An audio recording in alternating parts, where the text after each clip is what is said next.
உங்கள் தங்க நகையை அதிக விலைக்கு விற்கவும் மற்றும் அடகில் இருக்கும் தங்க நகையை மீட்டெடுத்து அதிக விலைக்கு விற்கவும் உடனே அணுகவும் பிரைம் கோல்டு ஹப் 9840551787. குறைந்த விலை நிறைந்த தரம் தங்கள் தேவைகள் அனைத்தும் ஒரே இடத்தில். ஜெயச்சந்திரன். ஆதநேயர்களுக்கு அன்பு வணக்கம். இன்று நம்மோடு திருக்கைலாய பரம்பரை தர்மயாதீனத்தின் புலவர் சைவ சித்தாந்த ஆசிரியர் முனைவர் திருமிகு மதுசூதனன் கலைச்செல்வன் அவர்கள் இருந்தார். வணக்கம் மது சார். வணக்கம். நலமா இருக்கீங்களா? நல்லா இருக்கேன். மகிழ்ச்சி. கடந்த வீடியோ திருவாரூரை பற்றி பேசியிருந்தோம். நல்ல பலத்த வரவேற்பை பெற்ற காணொலியாக மாறியது. இப்போது கந்தசஷ்டி சமயம். ஸோ அதனால் கந்தசஷ்டியை பற்றி உங்ககிட்ட பேசணும். குறிப்பாக கௌமார சமய ராஜதானியான திருச்செந்தூரை பற்றி உங்ககிட்ட பேசணும்னு நினைக்கிறேன். முருகபக்தர்களுக்கு எல்லோருக்குமே திருச்செந்தூர் மனதுக்கு நெருக்கமான தலம். சூரசம்ஹாரம் அங்கே நடந்தேறிய தலம். ஸோ வரலாறு, அந்த புராணம், அதுக்கு போவதற்கு முன்னாடி சில பல கேள்விகள் திருச்செந்தூரை மையமாக வைத்து. அங்கே சுவாமி இருக்கார். பூஜை முறைகள் மட்டும் ரொம்ப வித்தியாசமாக இருக்குது. அதாவது மூலவருக்கு ஒரு பூஜை, உற்சவரான சண்முகருக்கு ஒரு பூஜை. அதாவது மூலவருக்கு மலையாளத்தை பூர்வீகமாக கொண்ட போத்திமார்கள் பூஜை பண்ணுறாங்க. சண்முக பெருமான் ஆறுமுக நாயனார்னு அங்கே இருக்கக்கூடிய மக்கள் ரொம்ப செல்லமாக அவரை கூப்பிடுவாங்க. அவருக்கு ஆகம பூஜை. ஒரே கோவில் தான், ஆனால் மூலவருக்கு ஒரு வகையான பூஜை, உற்சவருக்கு ஒரு வகையான பூஜை இருக்குது. இதுக்கு என்ன காரணம்? இந்திய பண்பாட்டிலே திருக்கோயில்கள் அப்படின்னு எடுத்துக்கிட்டோம்னா ஆகமங்களை வைத்துத்தான் அதனுடைய கட்டிடக்கலையையும் அங்கே நடக்க வேண்டிய வழிபாட்டு முறைகளையும், எந்தெந்த திக்கிலே என்னென்ன தெய்வங்கள் கோயில் கொள்ள வேண்டும், மூலஸ்தானத்திலே இந்த வடிவம்னு எடுத்துக்கிட்டோம்னா உபதெய்வங்களாக வேறு யாரெல்லாம் இருக்கணும், இது எல்லாத்தையும் நிர்மாணம் பண்ணுவது ஆகமங்கள். மற்றைய பிரமாணங்களாக சொல்லக்கூடிய வேதங்களோ வேதாந்த பகுதியோ இதிகாச புராணங்களில் இதை பற்றிய குறிப்புகள் இல்லை. ஆகமங்களில் சொல்லப்பட்டிருக்கக்கூடிய பெரும்பான்மை செய்திகளிலே ஒரு பகுதியாக இருக்கக்கூடிய கட்டிடக்கலை குறித்து சிற்பசாத்திரத்தில், அப்புறம் சித்திரகாரங்கள்னு சொல்லக்கூடிய ஓவியர்களுக்கான சாத்திரங்கள், இந்த நூல்களில் சில குறிப்புகள் வரலாம். ஆனால் பிரதானமாக 90-95% கோயில் என்று வந்துவிட்டாலே ஆகமங்களின் அடிப்படையில் மட்டும்தான் அந்த கோயில்கள் கட்டப்பட முடியும், வழிபாடுகள் செய்யவே முடியும். வேதம் தேரினா ஆகமங்கள் பிராக்டிக்கல் நாம சொல்லிக்கலாமா? ஒரு அளவுக்கு ஒரு எளிமையான புரிதலுக்கு அப்படி சொல்லலாம். நேரடியாக அப்படி பொருள் கொள்ள முடியாதுனாலும் ஒரு எளிமையான புரிதலுக்கு அப்படி நிச்சயம் சொல்லலாம். அப்படி கட்டப்படும் போது அந்த கோயில்கள் மரபிலே ஆகம கோயில்களாக தான். இப்போ நிறைய பேர் கேட்கக்கூடியது, வடநாட்டில் பல கோயில்களில் மூலஸ்தானத்திலே போய் அந்த இறைவனுடைய திருமேனியை நாமே தீண்டி எல்லாம் அபிஷேகம் செய்ய முடியுதே, வழிபாடு செய்ய முடியுதே, அது ஏன் தென்னாட்டில் அது முடியலன்னு கேட்பாங்க. வாஸ்தவத்தில் அங்கேயும் அப்படித்தான் இருந்திருக்கணும். ஆகமங்களை கொண்டுதான் அந்த வழிபாடுகள் நடந்திருக்கணும். இப்போ சமீபத்தில் காசி திருத்தலத்தில் அங்கே பார்க்கக்கூடிய வழிபாடுகள் நித்திய வழிபாடுகள் ஆகம வழியிலே நடக்குதுன்னு நேரடியாக சொல்ல முடியாது. அங்கே அவர்களுக்குன்னு ஒரு பദ്ധதி ஒன்றை வைத்துத்தான் பெரும்பான்மை பூஜைகள் அப்படித்தான் நடக்குது. ஆனால் அவங்களே கும்பாபிஷேகம்னு ஒன்று செய்யணும்னு வந்தபோது, திருப்பணி எல்லாம் திருப்பணி செய்து முடித்து கும்பாபிஷேகம்னு வந்தபோது தமிழகத்தை சேர்ந்த பிரபலமான சிவாச்சாரியார்கள், குறிப்பாக பிள்ளையார்பட்டி குருகுலத்தை சேர்ந்த சிவாச்சாரியார் தலைவர், அவருடைய தலைமையிலே பல முன்னிலையில் இருக்கக்கூடிய சிவாச்சாரியர்கள்லாம் இங்கிருந்து போய்த்தான் அந்த பணியை செய்து கொடுத்தார்கள். அந்த அளவிலே முக்கியமாக ஒரு விஷயமாக ஆகமங்கள் தான் கோயிலுக்கான அடிப்படையாக இருக்கு. காலப்போக்கில் பல்வேறு மாற்றங்கள், குறிப்பாக படையெடுப்புகள் காலம், அந்த படையெடுப்புக்கு பிறகு அங்கே இருந்த மக்கள் தொகை, அந்த டெமோகிராஃபிக்ஸ் முழுக்க மாறிடும். சில சமயங்களில் அவங்க வேற இடங்களுக்கு புலம்பெயர்ந்து போயிடுவாங்க. அப்போ வழிபாட்டுக்கு அடுத்து என்ன பண்ணலாம்னு பார்க்கும்போது இது ஒத்து இருக்கக்கூடிய வேற ஏதாவது ஒரு மரபிலே இருக்கக்கூடியவர்களை வைத்துக்கொண்டு இது மாதிரியான சில பல பழக்கங்கள்லாம் நடந்திருக்கக்கூடியதையும் பார்க்க முடியுது. வடக்கேயும் அந்த மாதிரி தான் வந்திருக்கணும். அந்த விதத்தில் பார்த்தீங்கன்னா வடக்கே இருக்கக்கூடிய சைவத்தலங்களில் ரொம்ப ஒரு பாடல் பெற்ற தலமாக இருக்கக்கூடிய கேதாரம், வைணவ தலங்களில் மங்களாசாசன திவ்ய தேசமாக இருக்கக்கூடிய பத்ரி நாராயணருடைய பத்ரிநாத் தலம், இந்த 2 தலத்திலுமே தெற்கே இருந்து போன அந்தணர்கள் தான் இன்றைக்கும் பூஜை பண்ணுறாங்க. பத்ரிநாத்லையும் கேதார்நாத்தில் மங்களாபுரத்தை சேர்ந்த அர்ச்சகர்கள், தாந்திரிகமான அர்ச்சகர்கள், அவர்களுடைய பூஜை. அதே மாதிரி இங்கேயும் மலையாள மொழி பின்புலமாக கொண்டவர்கள் தான் இன்றைக்கும் பத்ரிநாத்லையும் பூஜை செய்வது. இந்த மாதிரி ஒரு தொடர்பு அங்கே இருந்து வருவதை பார்க்கிறோம். இங்கேருந்தே அந்த குடும்பங்கள் இங்கேயும் இருக்காங்க, அவங்க உறவினர்கள் உண்டு. 6 மாதத்துக்கு ஒரு முறை வழிபாடுனா இங்கேருந்து போய் முறை மாதிரி வைத்துக்கொண்டு அந்த வழிபாடுகளை செய்கிறவங்க இருக்காங்க. அப்போது பிரமுக்கியமாக இன்றைக்கும் ஆகம பத்ததிங்கிறது தெற்கே தான் பிரபலமாக இருக்குது. ஆகமத்திலிருந்து ஒரு கிளை போலே வந்தது தாந்திரீகம் என்று எடுத்துக்கொள்கிறோம். எளிமையாக சொல்லணும்னா கேரள தேசத்திலே பார்க்கக்கூடிய வழிபாட்டு மரபுகள். ஆனால் அவர்களும் கூட அதிலிருந்து அடிப்படையான கூறுகளை எல்லாம் ஆகமங்கள்லேருந்து எடுத்துக்கொண்டு தான் அதிலே அந்த அளவிலே சில மாற்றங்களை எல்லாம் செய்து கொண்டு அவர்களும் வழிபாடு செய்து வருகிறார்கள். அப்போது எப்படி பார்த்தீங்கன்னாலும் அதனுடைய அடித்தளமாக இருக்கக்கூடியது ஆகமங்கள் தான். அந்த விதத்தில் எப்படி வரலாற்று ரீதியாக சில மாற்றங்கள்லாம் ஏற்பட்டதோ அதே போல அரசியல் சார்ந்து இந்த மாதிரியான மாற்றங்கள்லாம் நிகழும் போது சில நேரங்களில் இது போன்ற மாற்றங்கள் நடந்து வந்துடுது. இப்போ திருச்செந்தூர் திருத்தலத்தை எடுத்துக்கொண்டோம் என்றால் நடுநாயகமாக சுப்பிரமணிய சுவாமியாக முருகப்பெருமான் ஒரு பரம சைவராக நின்று சிவபூஜை செய்யக்கூடிய கோலத்திலேயே நித்தியமும் காட்சி தருகிறார். கையிலேயே பூஜைக்கான மலரை ஏந்திய நிலையிலே காட்சி தருகிறார். கர்ப்பகிரகத்திலே அவருடைய ஆன்மார்த்த மூர்த்தமாக ஒரு சிவலிங்க பெருமானை வைத்துக் கொண்டிருக்கிறார். நித்தியமும் சிவபூஜகராக அவர் காட்சி தருகிறார். ஸோ அதனால தான் வந்து குமரகுருபர சுவாமிகள் வந்து சைவ குழுந்தே தவக்கடலைன்னு கந்தரவட் கலிவன்பால பாடும்போது அவரையே சைவராகத்தான் சொல்லுகிறார். சைவ கடலேன்னு தான் சைவ குழுந்தேன்னு பாடுறாரு. சுவாமி சுப்பிரமணிய சுவாமி என்னைக்குமே சைவர் தான், பரம சைவர் அவர். ஓகே, நித்தமும் திருநீர் தரிப்பதிலேருந்து ருத்ராட்சம் அணிந்து கொள்வதிலேருந்து ஆன்மார்த்த பூசையை தவறாமல் செய்வதுங்கிறதெல்லாம் அவரே கடைபிடித்து தான் வந்திருக்கிறார். பழனியில முதல் கால தரிசனத்துக்கு போகும்போது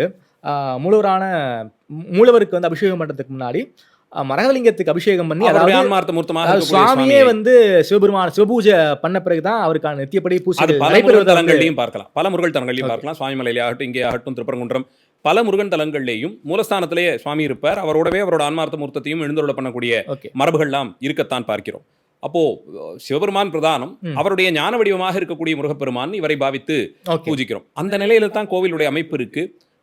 இன்னைக்கும் விழா காலங்கள் அங்கே நடக்கக்கூடிய 3 முக்கியமான விழா காலங்கள், கொடியேறி நடக்கக்கூடிய பிரம்மோற்சவமாக இருக்கும் மாசி உற்சவமும் ஆவணி திருநாளும் 2 ஆகட்டும், கந்தசஷ்டி விழா, உலகமே கொண்டாடக்கூடிய கந்தசஷ்டி விழா, இந்த 3 கொஞ்சம் பிரம்மாண்டமாக பெரிய அளவில் நடக்கக்கூடிய விழாக்கள்.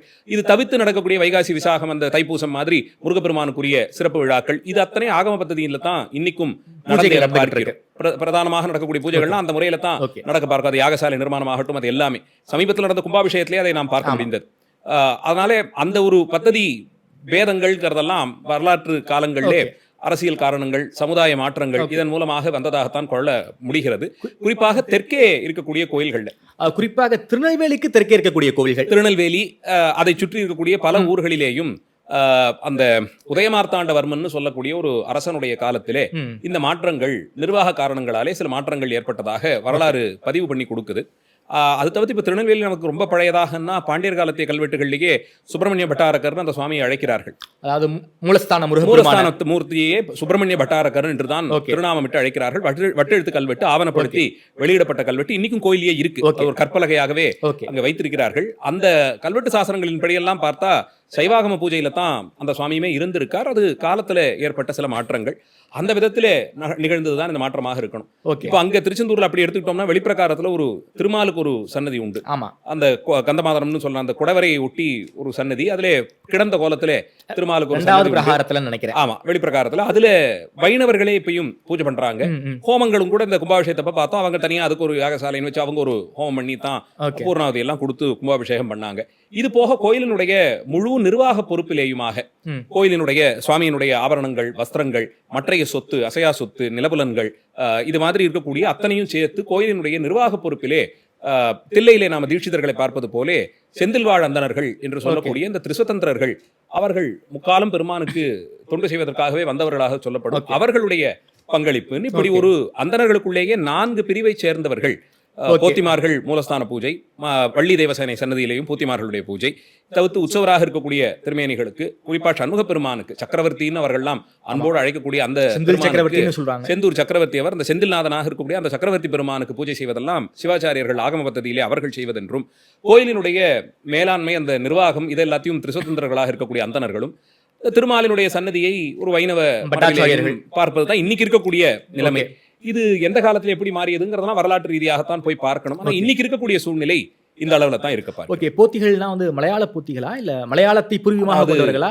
மேற்கு கடற்கரையில கிட்டத்தட்ட கீழே கன்னியாகுமரியில ஆரம்பித்து மேலே மங்களாபுரம் அதெல்லாம் கடந்து கூட கர்நாடகத்தின முழுக்க கடந்து போய் மகாராஷ்டிரா பகுதி வரையிலுமே கூட இந்த தாந்திரிகம் சார்ந்த வழிபாட்டு மரபுகள்லாம் இருந்து வர கோகர்ணம் வரைக்குமே இருக்கு. அந்த வழிபாட்டு மரபுகள்லாம் இருக்கு. மேலை கடற்கரையிலே பரசுராமரோடு தொடர்புபடுத்தி புராணங்கள்லாம் அந்த கதைகளை சொல்லுகிறது. அந்த விதத்தில் இவர்களை பற்றிய செப்புப்பட்டயங்கள் சொல்லக்கூடியது மங்களாபுரத்திலிருந்து வந்தவர்களாக மேங்களூர், இன்றைய மேங்களூர், கர்நாடகா பெங்களூருக்கு பக்கத்தில் இருக்கக்கூடிய மேங்களூர், அது மேற்கு கடற்கரையில் இருக்கக்கூடிய ஊர். அது ரொம்ப பழமையான ஒரு பெரிய வைதீகமான ஒரு ஊரே. அது நிறைய அந்தணர்கள்லாம் இருந்ததை பற்றி நிறைய குறிப்புகள் எல்லாம் உண்டு. அரசர்கள்லாம் நிறைய நிபந்தங்கள்லாம் கொடுத்து பெரிய அளவில் இருந்த ஊர் மங்களாபுரம். அங்கிருந்து தான் இவர்கள் இங்கே வந்து குடியமர்த்தப்பட்டார்கள்னு சொல்லப்படுது. இவர்களுடைய பദ്ധதியிலே மூலஸ்தான மூர்த்தியை அவர்கள் மூலஸ்தான மூர்த்தி, அதே மாதிரி முதல் பிரகாரத்தில் இருக்கக்கூடிய வள்ளி தேவசேனை சந்நிதி, இந்த 3 சன்னதியும் இவர்கள் எடுத்து செய்வதாக இருக்க பார்க்கிறோம். திருச்செந்தூரை பொறுத்த வரைக்கும் ஒரு 3 உற்சவங்கள் குடியேறி நடக்கக்கூடியது. ஆவணி, மாசி, அதே போல் கந்தசஷ்டி. கந்தசஷ்டியை பொறுத்த வரைக்கும் 6ஆம் திருநாள் தான் மிக முக்கியமான திருவிழா, மிக முக்கியமான நாள். சூரனை சம்ஹாரம் செய்யக்கூடிய நாள் வந்து அன்னைக்கு தான் நடக்குது. அன்னைக்கு 6ஆம் திருநாள் அன்னைக்கு திருச்செந்தூரில் என்ன மாதிரியான பூஜைகளை பண்ணுவாங்க? குறிப்பாக சம்ஹாரத்துக்கு போகக்கூடியவர் வந்து ஜெயந்திநாத பெருமான்.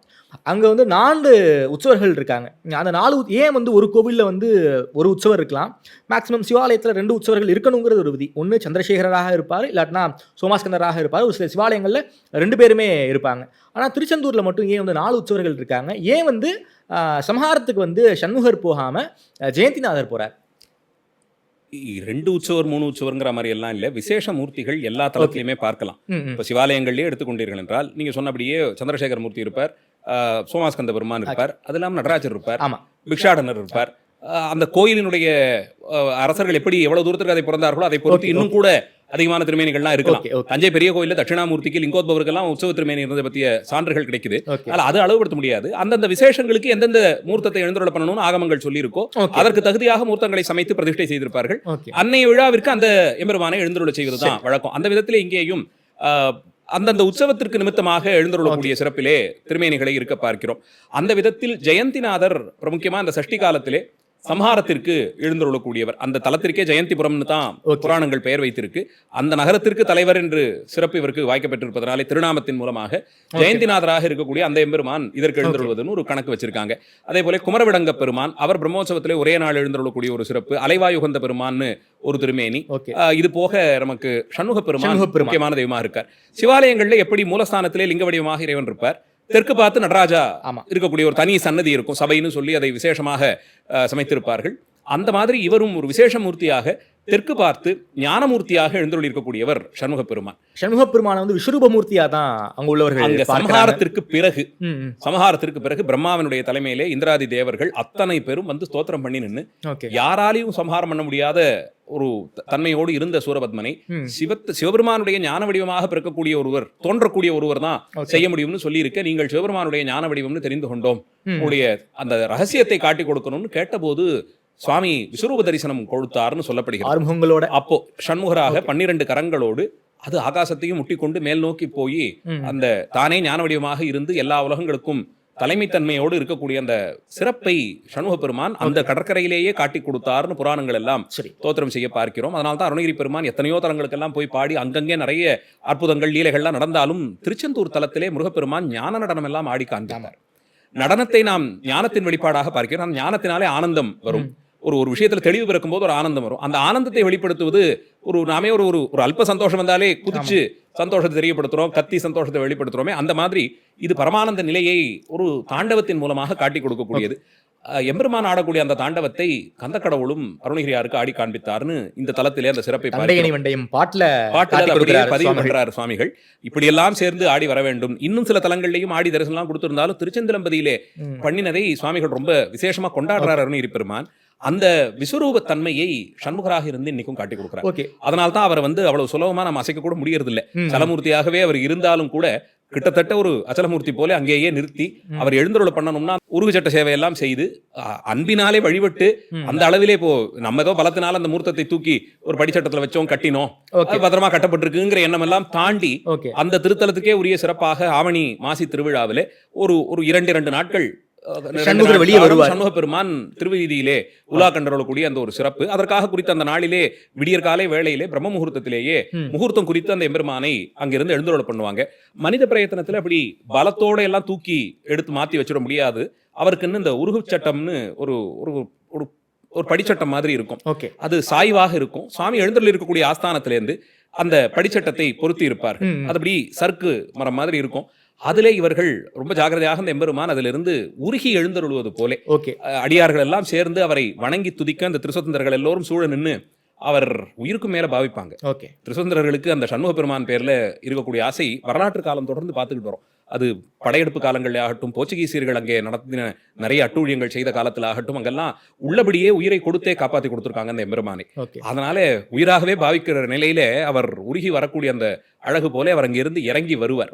வந்து அவர் படிச்சட்டத்திலே எழுந்தருளை பண்ணி அதன் பிறகு அவரை வீதியில் எழுந்தருளை பண்ணணும். அதுக்கு சண்முக விலாசம்னு சொல்லக்கூடிய அந்த மண்டபத்துக்கு முதல்ல எழுந்தருள்வார். அபிஷேகம் எல்லாம் ஆகி அவருக்கென்று மகாபிஷேகம் எல்லாம் நடராஜ பெருமான் செய்வது போலே பிரம்மாண்டமான அபிஷேகம் எல்லாம் உயர்ந்த திரவியங்கள்லாம் கொண்டு அபிஷேகம் எல்லாம் செய்து புஷ்பவிருஷ்டி எல்லாம் பண்ணி கொண்டாடி 6 சண்முகார்ச்சனை எல்லாம் பண்ணி அவரை விசேஷமாக அங்கிருந்து எழுந்தருளை பண்ணுவது.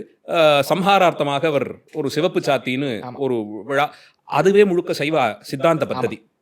முடிவுதான் தொடக்கம்னு சைவாகம தெளிவு. அது எது ஒன்றையும் யார் நிறைவு செய்கிறாரோ அவர் தான் கடைசியா இருக்கக்கூடியவர். தொடக்கத்தை அவர் தான் பண்ணி வைக்க முடியும். எல்லாத்தையும் முடிச்சுட்டு யார் தனியா அவர் ஒருவர் மட்டும் இருக்கக்கூடிய சாமர்த்தியம் இருக்கோ பலம் இருக்கோ அவர் தான் தொடங்கி வைக்க முடியும் அடுத்த தொடக்கத்தை. அப்போ யுகத்தினுடைய முடிவை சிவபெருமான் தானே ருத்ரனாக இருந்து செய்கிறான். படைக்கிறதையோ காப்பாத்துறதையோ யாரும் பண்ணிடலாம், அதுக்கு அவ்வளவு சாமர்த்தியம் வேண்டியதில்லை. சொன்னா அதுபடி செஞ்சுட்டு போயிடுவாங்க.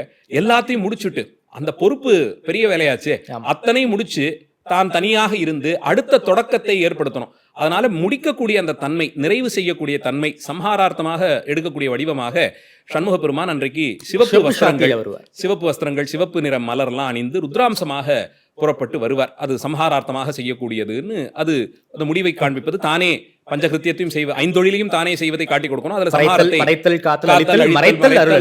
5ஐயும் செய்வதாக பாவனை. அதுல இந்த அழிப்பை முதல்ல செய்து சம்ஹாரத்தை, இங்க சம்ஹாரங்கிறது போறவங்க எல்லாரையும் முடிச்சு விடுறதில்லை, இது அறியாமையை தீர்த்து கொடுப்பதுன்னு எடுத்துக்கிறோம். அறியாமை ஆணவ முதலியவற்றை அழிக்கிறார். அப்போ அந்த வடிவம் வரும்போது அதுவரையில் அறியாமையோடு இருக்கக்கூடிய நாம எதிர்படும் போது அந்த வடிவத்தை உள்வாங்கி கொள்ளும் போது அது ஞான தீபமா உள்ள போய் எரியும் போது இருண்டு இருக்கக்கூடிய அந்த மனசு ஒளி பெறும்னு சொல்றோம். அப்போ அடுத்தது புதுசா ஒரு படைப்பு, பழசெல்லாத்தையும் நீக்கியாச்சு, இப்ப புதுசா ஒரு படைப்பு. அதனால சிருஷ்டிக்கு அதிபதியாக இருந்து பிரம்ம வடிவமாக வருவதனால விடியற்காலை வேளையிலே சுவாமி வெள்ளை சாத்தின்னு சொல்லி வெள்ளை பட்டு உடுத்தி வெள்ளை நிறத்திலேயே மலர்கள் எல்லாம் அணிந்து கொண்டு ஆபரணங்கள்லாம் எதுவும் தரிக்காமல் அப்படியே தன்னுடைய ஸ்வரூபத்தை காட்டிக்கொண்டு எழுந்துள்ளக்கூடிய ஒரு சிறப்பு. அப்பதான் அந்த திருநீரு அப்படி தெரிச்சு கொண்டே வருவாங்க, மூட்டையில வச்சு அதை தெரிச்சு கொண்டே வருவாங்க. அது சூழ பெருமான் எழுந்தருளுவார். உயிர்களுடைய உற்பத்தி ஒவ்வொன்றும் இந்த திருநீரிலேருந்து வருவதாக எடுத்துக்கிறோம். அதனால தான் அந்த பொடியை அப்படி எடுத்து இப்படி சிந்தும் போது அதுலேருந்து விழுறது ஒன்றும் உயிராகவே பாவிக்கிறோம். சுவாமி கடைசியில எல்லா உயிர்களையும் தன் மேலே சேர்த்துக் கொள்கிறார் என்பதைத்தான் முழுக்க திருநீர் தரித்துக் கொள்கிறார். சம்ஹார காலத்திலே அத்தனை உயிர்களையும் தம் பேரிலே ஏற்றி பெருமான் முடிப்பதனாலே முழுக்க திருநீர் தரித்திருக்கார். அப்போ சிருஷ்டி காரியத்தை அந்த திருநீர் காண்பிப்பதாக கருத்து. அப்படி அவர் படைக்கும் தொழிலை செய்யக்கூடியதும் தானே என்ற நிலையிலே புறப்பட்டு வந்து படைக்கப்பட்ட உயிர்களை காத்து தரணும். அதற்கு ஸ்திதி காரியமாக இருக்கக்கூடியது காக்கும் தொழிலையும் தானே திருமால் அம்சமாக இருந்து செய்வதை காண்பிப்பதற்காக பச்சை பட்டு உடுத்தி பச்சை நிறத்திலான மலர்கள், வில்வம், துளசி, தவனம், இது மாதிரி இருக்கக்கூடிய பச்சை நிற மலர்கள் இலைகள் எல்லாம் தரித்து கொண்டு, வாசனை மலர்கள் எல்லாம் தரித்து கொண்டு பெருமான் காட்சி தருவார். இப்படி இந்த 3 நிலைகளில் எழுந்துள்ளக்கூடிய ஒரு சிறப்பை சைவ ஆகம முறைப்படி சைவ சித்தாந்த மரபின்படி அழித்தல் படைத்தல் காத்தல்ங்கிற அந்த பദ്ധதியிலே ஏற்படுத்தி தரார். திருச்செந்தூரிலே நீங்க சொன்ன மாதிரி அவரே சைவ பொருளாகவே விளங்கக்கூடிய பெருமான். அதனாலே சைவ சித்தாந்த நெறியை அப்படியே அவர் அங்கே திருவிழா மூலமாக தானே அதில் நடித்தே காண்பிக்கிறார். இதனுடைய தாக்கம் திருச்செந்தூர், திருநெல்வேலி அந்த பகுதிகளில் பல சிவாலயங்கள்லையும் இந்த பச்சை சாத்தி, சிவப்பு சாத்தி, வெள்ளை சாத்திங்கிறத சுவாமிக்கு செய்வது சில நேரத்தில் நடராஜ பெருமானுக்கே செய்யும். குறிப்பாக திருநெல்வேலியில 7ஆம் திருநாள் நடராஜர் உற்சவம், அங்க இந்த 3 சாத்தி நடராஜ பெருமான் எழுந்துள்ள வேண்டிய சிறப்பு சொல்லப்பட்டிருக்கு. அந்த இதே போலேயே 3 சாத்துப்படி சாத்தக்கூடியது நடராஜருக்கு. அதாவது திருநெல்வேலியில என்ன சிறப்புன்னா 7ஆம் திருநாளை பொறுத்த வரைக்கும் நடராஜர் தான் அங்க முக்கியம். நடராஜாவுக்கு பின்னாடி தான் நெல்லையப்பர் சுவாமியே பின்னாடி எல்லா கோயிலுமே அந்த விசேஷ மூர்த்திக்கு நடராஜ பெருமானுக்கு குறிப்பா நடராஜ பெருமான் விஸ்வரூப ரூபமா தான் நம்ம செய்வதை பார்க்கிறோம். 5 தொழிலையும் தானே செய்வதை வெளிப்படையாக காட்டக்கூடிய வடிவம் அது. அதனால விசேஷ மூர்த்தியாக நடராஜ பெருமானை உற்சவத்தினுடைய நிறைவு காலத்துல எழுந்தருள பண்ற வழக்கம் உண்டு. இங்கே விஸ்வரூப மூர்த்தியாக இவரே இருப்பதனால அந்த விஸ்வரூபத்தை காட்டி கொடுத்து அதன் மூலமாக இந்த அரிய ஞானத்தை தரிசிக்கக்கூடிய உயிர்களுக்கு ஏற்படுத்தி தருகிறார். 6ஆம் நாளை பொறுத்த வரைக்கும் என்ன மாதிரியான பூஜை முறைகள் செந்தூர்ல நடக்கும்? திருச்செந்தில்ல சண்முகர் இந்த கந்தசஷ்டி உற்சவத்தை பொறுத்தவரையில் முதல் நாளும் 6ஆவது நாளும் கிட்டத்தட்ட ஒரே மாதிரியான அளவிலே கோயில் திறக்கிறது, காலை சந்தி உற்சவம், பூஜைகள் இதெல்லாம் ஏற்பட்டிருக்கு. சைவ ஆகம கோயில்ங்கிறதுனால விசேஷ பூஜைகள் வந்தாலும் நித்தியம் செய்ய வேண்டிய பூஜை அவசியம் செய்யணும். கால நேரம் கொஞ்சம் முன்ன பின்ன மாறுபட்டாலும் இதை விட்டுட முடியாது, அதையும் சேர்த்து தான் செய்யணும். காத்தால முதல்ல அங்கே சுவாமிக்கு திருப்பள்ளி எழுச்சி, திருவனந்தல் காலத்திலே சுப்பிரபாதம் பாடி திருப்பள்ளி எழுச்சி எல்லாம் பாடி திருசுந்தர்கள் பாடி சுவாமியை எழுப்புறது மரபாக இருப்பதனாலே எத்தனை நெருக்கடியான திருநாட்கள் வந்தாலும் அதையும் சேர்த்து தான் பண்ணியாமா. அப்போ கிட்டத்தட்ட அது ஒரு 1:30-2 மணி போல காத்தால அதெல்லாம் ஆகிடும்னு அங்கே இருக்கக்கூடியவர்கள் சொல்லி கேள்விப்பட்டது. அதை முடித்துக்கொண்டு முதல் நாள் ஜெயந்திநாதராக இருக்கக்கூடிய பெருமான் யாகசால பிரவேசம். யாகசாலைக்கு எழுந்தருளி யாகசாலையில் அபிஷேகம் முதலியவற்றையெல்லாம் கண்டருளி யாகசாலை பிரதிஷ்டையாகி அங்கே யாகசாலை காரியங்கள் எல்லாம் நித்தியமும் நடக்கணும். அது ஒவ்வொரு நாளும் நடக்க வேண்டிய பூர்ணாவதி காலத்திற்கு அங்கே வந்து விடுவார். அப்புறம் அங்கிருந்து புறப்பட்டு யாகசாலையிலிருந்து புறப்பட்டு சுவாமி சண்முகவிலாசத்துக்கு எழுந்தருளி அங்கே விசேஷமான மண்டபப்படிகள் அபிஷேகம் முதலியவற்றெல்லாம் கண்டருளி கந்தசஷ்டி மண்டபத்திற்கென்று எழுந்தருள்வார். சஷ்டிக்கென்றே தனியே கட்டப்பட்டிருக்கக்கூடிய மண்டபத்திற்கு திருவாவடுதுறை ஆதீனம் கட்டி கொடுத்த மண்டபம் அங்கே எழுந்தருளி அங்கே நடக்க வேண்டிய வைபவங்கள் எல்லாம் நடந்தேறி தங்கத்தேர் தினமும் உண்டு. சுவாமி வீதி வலம் வருதல் இது நித்தியபடி இதே காரியக்கிரமமாக மற்ற நாட்கள்லாம் நடந்துடும். 6ஆம் திருநாள் சுவாமி காத்தால இதே மாதிரி ஒரு 1:30 மணி போல எல்லாம் சுப்பிரபாதம் கேட்டருளி திருப்பள்ளி எழுச்சியாகி பெருமான் அன்றைய வைபவத்திற்காக இருக்கக்கூடிய காரியக்கிரமங்கள்லாம் ஒன்றொன்னா நடக்கும். அதுல முக்கியமாக சொல்லப்படுவது வீரபாகுத்தேவர் கையிலே வேல் கொடுக்கக்கூடிய ஒரு மரபு. சுவாமி சன்னதி வாசல் இருக்கக்கூடிய துவாரபாலகர்களை வீரபாகுத்தேவர் வீரமகேந்திர தேவர்னு எடுத்துக்கிறாங்க. அன்னைக்கு அந்த வீரபாகுத்தேவர் சட்டை அணிந்திருப்பார். ஓகே, யுத்தத்துக்கு வந்து அங்கி போட்டுக்கணுங்கிறதெல்லாம் நியதி. அப்படியே போறது இல்ல. அப்ப வெறும் உடம்போடு போக மாட்டாங்க யுத்தத்துக்கு. ஏன்னா பாதுகாப்புக்கு கவசம் இருக்கு. அதனால அவருக்கும் அந்த மாதிரி கவசங்கள்லான்னு சட்டை அணிவிப்பது போல அவருக்கும் ஒரு அணிவித்து வாளும் கத்தி இது வேலும் இது ரெண்டையும் அஸ்திரங்களை கொண்டு வந்து அவர்கிட்ட கொடுப்பாங்க. அதாவது துவாரபாலகர்கள் கிட்ட அஸ்திரங்களை வீரபாகுத்தேவராகவே பார்க்கப்படுறார். அவர்கிட்ட கொண்டு வந்து அஸ்திரத்தை சமஹாரத்திற்கான அந்த வேலையும் வாளையும் அங்கே தருவார்கள். சிக்கல் முதலிய சைவ கோயில்களை வந்து அம்பாள் கிட்ட இருந்து சக்தி ஆயுதத்தை தானே சுவாமி வாங்குறாரு. ஆனா திருச்செந்தூர்ல ஏன் வந்து அதாவது வீரபாகுதேவர்கிட்ட வந்து வீரபாகுத்தேவர்கிட்ட சுவாமி வாங்குறது இல்ல. அந்த அஸ்திரத்தை கொண்டு வந்து சுவாமியினுடைய துவாரத்தில் இருக்கக்கூடியவர்கிட்ட வைத்து பூஜை செய்யறாங்க. ஓகே, அவ்வளவுதான். அஸ்திரத்தை பூஜை அங்க வச்சு பூஜை பண்றாங்க. அவர்கிட்ட அங்க வாசல்ல துவாரத்துல வச்சு அது செய்யப்படும் ஒரு பூஜை தான். புராணத்தின்படி அம்பிகை கிட்டே தான் அந்த சக்தி வேலை பெறுகிறார். அதனால சிக்கல் மட்டுமில்ல நிறைய தலங்கள்ல அந்தந்த தலத்துல இருக்கக்கூடிய அம்பிகை சன்னதிக்கு போய் அங்கிருந்து வேல் பெற்று கொண்டு வந்து சுப்பிரமணியர் கையில சேர்ப்பதாக ஒரு ஐதிஹியம் போல அதை இன்றும் செய்து காண்பிப்பார்கள். அது பெரும்பான்மை கந்தசஷ்டி சமாரத்து போறதுக்கு முன்னாடியே போயிட்டு கூட வாங்கிட்டு அப்படியே சமாரத்துக்கு போறக்கூடிய பദ്ധதி எல்லாம் சில கோயில்கள்ல உண்டு. இங்க வந்து வீரபாகுத்தேவர் கையில கொடுத்து வாங்குறதுன்னு இல்ல, சுவாமியினுடைய துவாரத்துல கொண்டு போய் வைத்து அங்க வீரபாகுத்தேவர் இருக்கார். அந்த இடத்துல வைத்து அந்த ஆயுதங்களுக்கு செய்ய வேண்டிய வழிபாடுகள்லாம் சேனாதிபதியாக அவர் இருப்பதனால அங்கே வைத்து அவர் செய்வதாக பாவித்து வழிபாடுகள் எல்லாம் செய்யப்பட்டு குமரவீர் ஜெயந்திநாதர் யாகசாலைக்கு போய் யாகசாலை காரியங்கள் எல்லாம் முடித்துக்கொண்டு அதே போல சண்முகவிலாசம் மறுபடியும் ஸ்கந்தசஷ்டி மண்டபம் அங்கே எழுந்தருள்வார். இந்த வேல் அவர் கையில கொண்டு போய் சேர்க்கப்படும். சமஹாரத்துக்கு புறப்படுறதுக்கு முன்னாடி இந்த வேல் அவர்கிட்ட கொண்டு போய் சேர்க்கப்படுவது. அதற்கு ஏற்பட்டிருக்கக்கூடிய பദ്ധதிகள்லாம் உண்டு. யார் கொண்டு போய் சேர்க்கிறது இதெல்லாம் முறைகள்லாம் உண்டு. அதை பின்பற்றுவார்கள். கொண்டு போய் அதை சேர்ப்பிப்பார்கள். அதன் பிறகு சூரசம்ஹாரத்திற்கு சுவாமி குறித்த காலத்திலே புறப்படுவார். சூரன் வலம் வருவது, சூரன் வந்து அந்த கடற்கரையிலே நிற்பது, அந்தந்த முகங்களை எல்லாம் சுவாமி ஒவ்வொன்றாக நீக்கி முடித்து கடைசியாக அவன் மாமரமாக நின்ற கோலமும் அதை இருபிளவாக பிளந்து சுவாமி வேலும் மயிலும் சேவலுமாக மாற்றி கொண்டு சேர்த்து கொண்டதும் சூரனுக்கு பெருவாழ்வு கொடுத்து அனுகிரகம் பண்ணி புறப்பாடு கண்டருள்வார். அப்போ ஒரு மண்டகப்படி ஏற்பட்டிருக்கு. அந்த மண்டகப்படிக்கு போய் அங்கே செய்ய வேண்டிய காரியக்கிரமங்கள் எல்லாம் முடித்துக் கொள்வார். உற்சவங்கள்ல பெரும்பான்மை இந்த மாதிரி பழைய கோயில்கள் எல்லாம் நிறைய மண்டகப்படிகள் அவரவர்கள் ஏற்படுத்தி வைத்திருப்பார்கள். அன்றைய திருநாள் இந்த மண்டகத்திற்கு எழுந்தருள்வார். அந்த வம்சத்துல வந்தவங்க இன்னும் இருப்பாங்க, இல்ல அந்த சமுதாயத்தை சேர்ந்தவர்கள் இருப்பாங்க. அவர்களுக்குன்னு செய்யப்படக்கூடிய ஒரு விசேஷ தரிசனம் இதெல்லாம் ஏற்பாடானது. அது கிரமப்படி நடந்துரும். இதை முடித்துக் கொண்டு உள்ளே எழுந்தருளி சாயாபிஷேகம் கண்டருள்வார். குறிப்பா அந்த சாயாபிஷேகம் பத்தி தான் கேட்கணும்னு நினைக்கிறேன். அது சாயாபிஷேகம், சாயைன்னா நிழல். ஓகே, இங்கே நிழல்னு சொல்லப்படுவது இப்போ நம்ம முன்னாடி ஒரு கண்ணாடியை பிடிச்சோம்னா நம்முடைய நிழல் தானே அது. ஓகே, அதுல விழக்கூடிய அந்த பிம்பம் வந்து நிழல் தானே, அது நிழலாக பார்க்கப்படுகிறது. அந்த சாயைக்கு செய்யக்கூடிய அபிஷேகம்னு வச்சுக்கோங்களேன். அதாவது உற்சவருக்கு டைரக்டாக அலங்காரத்தை எல்லாம் கலஞ்சு அபிஷேகம் பண்ணாம சுவாமியுடைய அந்த கண்ணாடி பிம்பத்துக்கு அபிஷேகம் நடக்கக்கூடியது. இதுக்கு ஆகம பிரமாணம் சொல்லப்பட்டிருக்கு. நேரடியா அந்த சுவாமி திருமேனியிலே பண்ணாத போது பாவனாபிஷேகம் செய்யலாம். அவருக்கு செய்வது போல பாவத்து ஒரு பாத்திரத்துல நிர்மாலயத்தெல்லாம் சேர்க்கிற மாதிரி சேர்த்துறது. சாயாபிஷேகம் சுவாமிக்கு நேர் எதிரே ஒரு கண்ணாடியை நிறுத்தி சுவாமியினுடைய அந்த வடிவம் இதுல விழுவது போல செய்து அந்த பிம்பத்திற்கே எல்லா அபிஷேகங்களும் திரவியங்கள் எல்லாம் சேர்த்து அபிஷேகம் செய்து முடித்து இந்த சுவாமிக்கு உபச்சாரங்கள் எல்லாம் பண்ணி தீபாராதனை ஆகி நைவேத்தியம் எல்லாம் ஆகி பண்ணக்கூடியது. அந்த சாயாபிஷேகம் அன்றைக்கு இந்த சஹஸ்ரலிங்க சன்னதி உள்ளே உண்டு. அங்கே பெருமான் எழுந்தருளி வெளிப்பிரகாரத்தில் இருப்பார். அங்கே எழுந்தருளி இந்த சாயாபிஷேகம் கண்டருள்வார். அதன் பிறகு ஒரு விடியற் காத்தால வேலைக்கு மேலே தெய்வானை அம்பிகை தவசு கோலத்திலே எழுந்தருள்வாள். அந்த நான் திருக்கல்யாணத்துக்கு அந்த அம்பிகை தவம் இருந்ததெல்லாம் புராணத்தில் சொல்லப்பட்டிருக்கிறதுனால அதை அனுசரித்து அம்பிகை தவக்கோலத்திலே எழுந்தருளக்கூடிய ஜவமாலை ஏந்தி தவம் இருக்கக்கூடிய நிலையிலேயே எழுந்தருளி வீதி உலா வந்த பிறகு திருக்கல்யாண வைபவம் அது மேற்கு கோபுர வாசல்ல அதற்கென்று ஏற்பட்டிருக்கக்கூடிய ஒரு மண்டபத்திலே வைத்து கல் மண்டபத்திலே வைத்து பிரம்மாண்டமாக நடைபெறக்கூடிய அளவு. இப்படி அம்பிகை கல்யாணத்தை முடித்துக்கொண்டு ஊர்கோலத்தோடு உற்சவம் பூர்த்தியாகும். ஓகே, குறிப்பாக நீங்க சொன்னீங்க, அதாவது கந்த சஷ்டி, அதாவது 6ஆம் திருநாள் அன்னைக்கு தான் சுவாமி கையிலேயே வந்து வேல் கொண்டு போய் வைப்பாங்க. அதாவது சுவாமி எப்போதுமே நிரந்தரமா கையில வேல் பிடிச்சிருக்க மாட்டாரா, வச்சிருக்க மாட்டாரா?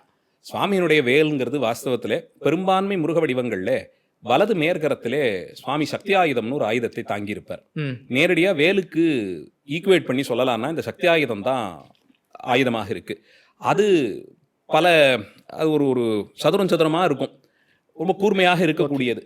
அதனுடைய ஒரு மாறுபட்ட வடிவமாக தான் இப்போ நம்ம பிரபலமாக வேல்னு சொன்னோம்னா அந்த ஒரு அரசலை மாதிரி ஒன்று இருக்கே, அது இதனுடைய மாறுபட்ட வடிவமாகத்தான் எடுத்துக்கொள்கிறோம். பெரும்பான்மை சுவாமியினுடைய தியான ஸ்லோகங்களையும் அவர் தரித்திருக்கக்கூடிய அந்த ஆயுதத்தை சக்தி ஆயுதம்னு தான் சொல்லி அழைக்கிறார். சுவாமி மலையில வந்து அந்த வைரவேலையை வந்து சக்தி ஆயுதமா தான் பிரதிஷ்டை. வாஸ்தவத்துல சக்தி ஆயுதம் தான் வேலுக்கான இலக்கணமே, அந்த அந்த வடிவம் தான் இலக்கணம். இது கொஞ்ச நாள்ல இந்த ஈட்டி மாதிரி இருந்ததுல இருந்து மருவி இந்த வடிவம் வந்திருக்கலாம்னு நினைக்கிறேன். அந்த வேலாயுதத்தை நேரடியாக கையில் எப்படி பிடித்துக்கொண்டு முருகன் நிற்பதில்லை, சக்தி ஆயுதத்தை மேல் கரத்திலே ஏந்தி இருப்பார். இந்திரனுடைய மாப்பிள்ளையாக கருதப்படுவதால் இந்திரனுடைய ஆயுதமாக இருக்கக்கூடிய வஜ்ராயுதத்தை ஏந்தி இருப்பார். கல்யாண காலத்தை இந்திரன் தன் செல்வங்களை எல்லாம் கொண்டு வந்து முருகப்பெருமானிடத்தை கொடுத்தான்னு சொல்லப்படுகிறது. அந்த விதத்தில் அவனுடைய விசேஷ அஸ்திரமாக இருக்கக்கூடிய வஜ்ரத்தையும் கொடுத்துறார். அந்த வஜ்ராயுதத்தை ஏந்தி இருப்பார். வலது மேற்கரத்திலே சக்தி ஆயுதம் ஏந்தி இருப்பார். நாம அந்த ஓவியங்கள் எல்லாம் சமீப காலங்களில் பார்க்கக்கூடியது, புதுசாக வைக்கக்கூடிய இந்த பெரிய பிரம்மாண்ட சிலைகள் எல்லாம் கையிலேயே அந்த வேலை தாங்கி நிற்கிற மாதிரி காட்டிடுறாங்க. அது இரண்டு கைகளோடு அப்படி இருக்கிறதுல தண்டாயுதம் தான் ஏந்தி இருப்பார். இரண்டு கைகளோடு முருகப்பெருமானுக்கு வடிவம் உண்டு, ரெண்டு கையிலையும் தாமரையோடு இருக்கக்கூடியது உண்டு. தண்டாயுதம் ஏந்தி இருப்பார். பழனியில பார்க்கக்கூடிய பாலதண்டாயுதபாண சுவாமியாக இருக்கக்கூடிய பெருமான் தண்டம் வச்சிருப்பார். தண்டம், அது தண்டம் தான். தண்டத்தை ஏந்திய நிலையிலே காட்சி கொடுப்பார். சுவாமி மலையிலும் அதே திருக்கோலம் தான். அதே போல சுவாமி வந்து தண்டாயுதபாணியா தான் இருக்காரு. தண்டாயுதபாணியா தான் அபிஷேகம் போது தண்டாயுதபாணி ரூபத்தை தரிசனம் பண்ண முடியும். அலங்காரம் இருக்கும்போது சாத்த தான் படும். ஒரு ஆபரணம் போல மேலே வைத்து சாத்த தான் சாத்துகிறார்கள்.